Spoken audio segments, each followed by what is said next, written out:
For my homily, I have a statement to read from our bishop, Bishop Gregory Parks.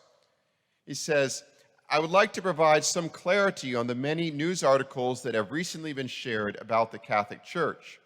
Regardless of the headlines generated by a new film about Pope Francis, there has been no change in the Catholic Church's teaching. The Catholic Church teaches and believes that marriage is a sacrament between a man and a woman, who are united for life and is open to the generation of new life. This can be found in the Catechism of the Catholic Church, number 1660. Also, the Church teaches and believes that men and women, regardless of sexual orientation, are children of God and are to be accepted with respect and compassion, since we're all created in God's image. This can be found in the Catechism, number 2358. Regarding the topic of civil unions, the Church does not address this issue in its official teaching because civil unions are considered a legal construct for defining legal rights and relationships.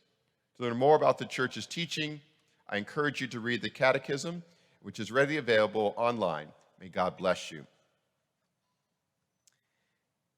Every time I have a gathering of my classmates from Jesuit high school, it seems that there is something that most of them have in common. A significant percentage of them are lawyers. I must admit, there was a time in high school that I too considered studying law and becoming an attorney. I guess had I taken that path, I'd probably be sitting out there instead of up here, you know. Who knows, maybe I would have gone to UF Law School, you know, would become a Gator, but God spared me that fate, okay, you know.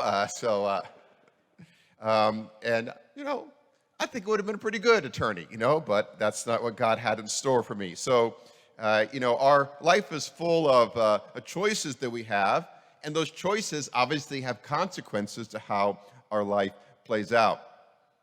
So, one who studies the law or practices law should ultimately be someone who is focused on the truth. Think of a few examples. Did this person commit the crime or not? Were the provisions of the contract met by the various parties or not? What is fair compensation in this particular situation? Many other examples that we could use in reference to the law. The gospel today presents us with a case about the law. Now, as Americans, we know that law is a complicated matter.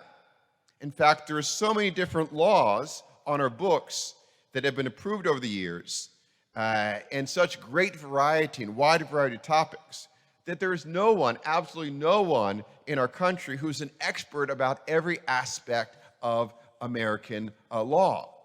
That's why there's so many different specialties when it comes to law.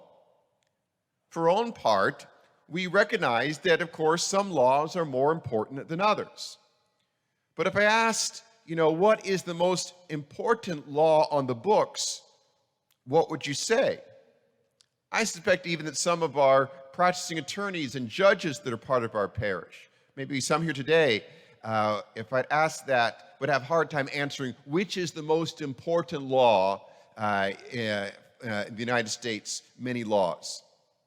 But this is precisely the question that is being asked of Jesus in the gospel. Which law is the greatest?